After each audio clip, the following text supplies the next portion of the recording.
Welcome back to 90 Seconds Plus with Invercargill City Mayor Nobby Clark. So we've had a bit of a long break. It's been quite good actually. We've had Councillor Grant Dermody and also Deputy Mayor Tom Campbell. So anyway, we're back. I've been telling people, Nobby, while you've been away, you've been on a book signing tour or terrorising the South Island. So how did that go? And then we can get into things. Yeah. Well, actually, I went to the North Island. Oh, and the North Island. There you go. Not book writing because I don't have the time for that yet. But people have suggested maybe I should at some stage.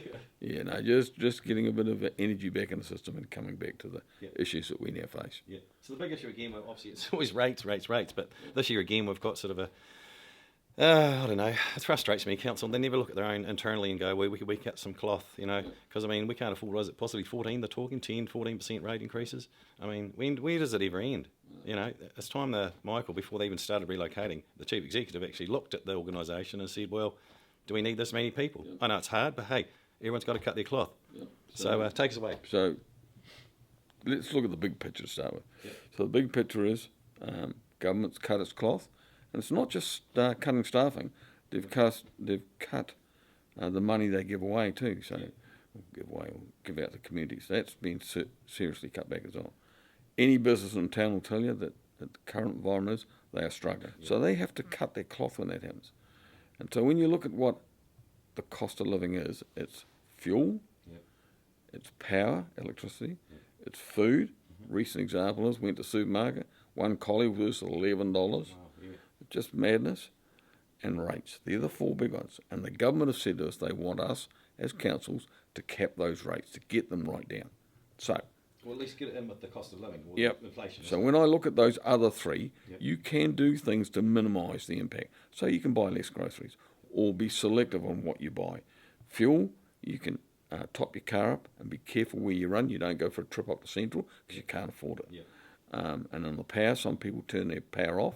Some older people have told me that they don't get up till lunchtime because it's too cold in their house in the mornings. Mm-hmm. I think that's a damning indictment. But all of those three areas all have monopolies. Yep. Couple of supermarket chains, 4 or 5 fuel companies, 4 or 5 power companies. They have monopolies. But the worst monopoly in New Zealand are councils. We have no opposition at all. Yep. You cannot minimise your rates.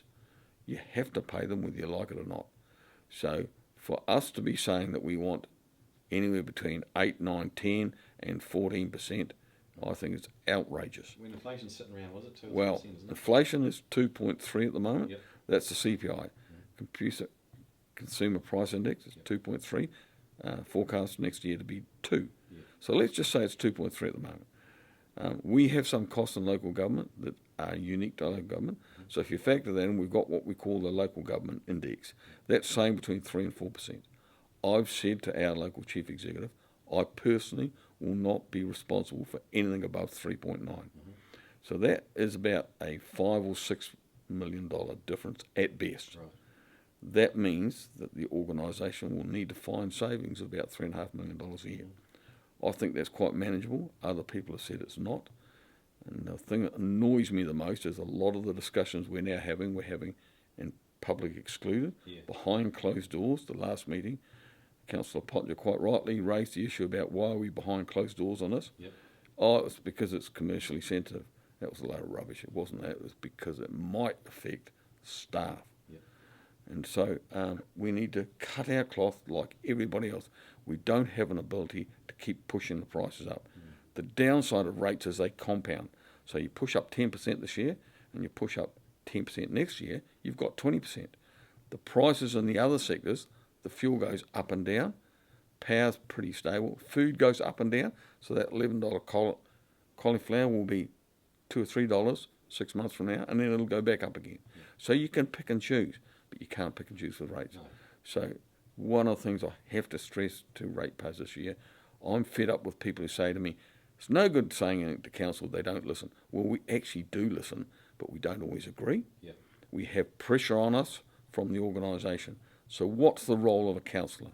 Is it to be there to advocate the best deal they can get and the most affordable deal they can get for services out of council, i.e. you represent the ratepayers, or are you there to be the public face of the organisation and just accept the advice that comes through from exactly like so? And I don't agree with that. I think that day is now done.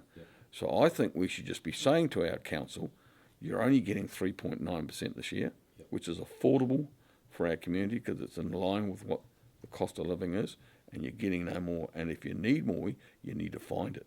Now, you find it one of three ways. You increase your revenue from other sources. So, for argument's sake, I've been banging off for 2.5 years now about selling Donovan Farm, not Donovan Park, but just the farm. There's $20-30 million. That sets us up for years and years ahead. If we get on and do that, the paperwork hasn't even gone off to conservation yet 2.5 years later. I just find it absolutely farcical. That is disappointing. And so I'm publicly bloody annoyed about that. The other option that we've got is the issue of costing out our services. So for argument's sake, I don't know what it is to get into splash pads, but it might be $4. We could bump that up to $4.40, $4.50. That's 10%. That helps. It's not the only solution, but those services, building consents, dog licenses, the library's another one as well. Again, see, this is the thing with rates. You get trapped because I'm trapped. I don't really use the library, right? Obviously, more old generations do still, which is fine. But I mean, I'm trapped into paying that, even though I don't get that service. And even my dad certainly lets me know he doesn't like paying that towards that because it's like, well, he don't get any services from it, and yet everyone's still locked into paying that. The only way that you avoid that is one of two ways: you don't provide it. And we get high traffic through the library, or alternatively, you make it user pay. Now, I wouldn't agree to user pay, just as I don't agree with user pay down at the stadium either. I think most people going in there, except for going in for events, should be able to just wander in and wander out. Because if you don't, people stop using it. Oh, you're not so much charging, but I mean, isn't it book fees, or was it all just free service? Because there could be. But again, they're only minor things. When we're talking $3.5 million, the big area we need to look at is what they call employee costs. Now that's not just staff, that's contractors, consultants and lawyers and staff. Now when I hear that there are people, contractors to this organisation, a contractor is a person that provides us service because we can't provide ourselves, so we can't recruit somebody, a specialised area. When I find that there are contractors to this organisation that are earning twice as much as I get as the mayor, that bloody annoys me. It really does. Now they could be as an employee. So they probably wouldn't come as employees. Some of these contractors know that they're so specialised they can get out of being employees with councils and then set themselves up as individual contractors, knowing that we have to use them because we don't have any other option. And somewhere along the line, I think they price themselves out of the market. And it's the same with the consultants. It's too easy for staff, and I've challenged staff on this, to be saying we need some consultants' advice to do some of the work, which I think is fairly routine. Good example was the Bluff wastewater consenting. We had 4 consultants that in about 9 to 12 months have cost us nearly $800,000. Well, work it out for yourself. $200,000 a head. It's for very, very infrequent part-time work. They must be charging us an absolute fortune each. And it's not rocket scientists. And as it turned out, we ignored their advice anyway. We didn't agree with it. It didn't make any sense. No, it didn't. They were pushing options onto us that were of cultural value, but of no value to the water we were discharging into the ocean. For the ratepayer. So there was no value for the individual ratepayers. It was more feel good. It was a feel good factor for iwi. And at 800,000, with another 300,000 yet to come, it's a nonsense. We need to claw back these costs. And it doesn't mean that we start by saying, here are the services that we cut. Tom and I agree on that we don't take that approach because that's too easy to go and say, we won't cut the lawns, we won't do this, we won't do that. We just say to the chief executive, you're getting less money. Well, you're getting a lesser money than you actually want, and you make the adjustments and tell us where these adjustments are if they create a problem that we need to be aware of. And so cutting the grass might be one of them. But at the moment, what happens is every time we start off at 14, 15, 20%, sometimes even higher, and then we go around and we cut out little bits of money all over the place. And every one of them causes an itch in the community. So for argument's sake, would you take money out of Great South? Well, some of my councillors say you should. I don't personally agree with that. Would you take money out of the stadium, which we fund at $700,000 a year? I definitely wouldn't do that. It runs at a loss anyway. I know some councillors a couple of years ago were opposed to giving the we've given it, but again, for the sports and other activities that have been there, if you want to avoid children being solely dependent on laptops and being inactive and all the issues that go with that long term, you've got to provide facilities that keep them active. Yeah. So, you know, we have some really tough decisions, right? But I can't stress enough, submit. Yeah. It's just a piece of paper online that's so easy to fill in, and the annual plan will have a whole lot of stuff in it. But even if you just put in one liner that says, I don't want my rates going up any more than 4%, that I can live with that, because benefits and other things are going to go up shortly, and wages will go up. But sure as hell, they will not go up 10%. Yeah, that's right, yes. They go up 3 or 4% at best. They reflect the cost of living. Why should rates be the odd one out? So I agree with the government. We should cap, and we should get on a cap now, because if we don't, we're building up a huge compounding effect, so that when we do come to cap, our rates will be so much higher. And so I'm going to bang on for the next 2 or 3 months, submit. Every opportunity I get. Because that's going up for tell people shortly, isn't it? It is. Yep. So people better have their say. Yep. I think by May we have to declare what we're going to strike. It'll probably be obvious before then, but you'll see the papers that come out, and if we keep everything in public as opposed to public excluded, you'll see the line of thought that's coming through from the staff, the things that are coming through, which we have to deal with, that stay hidden, and I'm just not prepared to do that.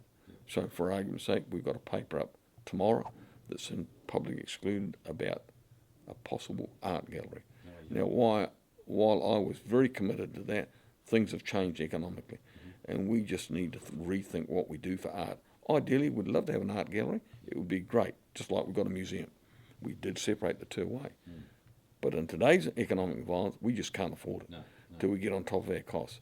So we need to look at other options, which are these pop-ups, a little bit like Hiwakatuya, a small area where you put some art into it. Not a big thing that might cost $30, $40 million. We just physically can't afford that. Let's just stop turning that into an art gallery anyway. Well, we could. It's probably not going to suit the needs of the art fraternity. The beggars can't be choosers unless they cough up cash. So. That's the bottom line. If I went out to the community tomorrow and said, what do you think about finishing the museum off, which we've done, they came back and said, forget cutting the car park out, forget the Green Star, just get it done. So we got that message. I would not get that on an art gallery, tell you now. Majority of submissions would say, if it's going to be $30 or $40 million or even more, not at the moment, thank you. Let's get on top of the costs, the operating costs. And as Tom quite rightly said, those employee costs, which are much wider than just employee costs, in 5 years have gone up 44%. Is that the wage cost? Did you say? That's wages and the consultants and the contractors. Wow. So contractors are already covering staff when we can't fill, and then there's consultants and lawyers. Gone up 44% in 5 years, where inflation's only gone up 21%. Now staff will argue, if you go back 5 years, we had COVID and we had a whole lot of vacancies. Well, I accept that, but it's still a huge gap. It is. And that's where our big dollar costs are going, into that employee area, which is more than just staffing. And we need to get a handle on that and make some really tough decisions. When I say we, not us as councillors, the chief executive and his senior team need to start really drilling down there. And it's not comfortable. Look, I've had to do it 20 years ago when I was in the public service. I was an area corporate and financial manager. And I had to make some tough decisions around who got what. 9 areas all competing for a slice of the cake, as it were. And we had to make some really, really tough decisions. But there are ways of doing it. And you just can't keep maintaining what you got. We have to claw back. We've got the mall now, and we've got the museum. And I just think that's where we need to take a big, deep breath and have a few years where we drop these rates back down. Because people physically can't afford it. Now, the economy comes right, which looks like it's going to be another year away, I think. Yeah. Now, if we get a couple of years down the track and the economy's good and fuel's dropping that back and electricity's dropping back and groceries are dropping back, then we'll have less pressure on families and be able to say to them, look, we want our rates to sneak up a little bit. You've got some headroom in your budget at home, and we want to be able to provide some more stuff in the city. Do you want us to build an art gallery? Do you want us to do more urban play, areas for kids to play, and these sorts of things? But at the moment, it's icing on the cake. We don't have the So cake. you just wish you could sign executive orders, don't you, like Mr. Trump, and get things done like that. It's done. None of this mucking around fighting senior staff over it. Wouldn't that be nice? Wouldn't it be good? Yeah. Well, that's 90 seconds plus, a very long version, but an important one also about the rates or the planned rates increased by senior staff or the chief executive. So we've got to fight that and get it down. So till next week, we'll see you later.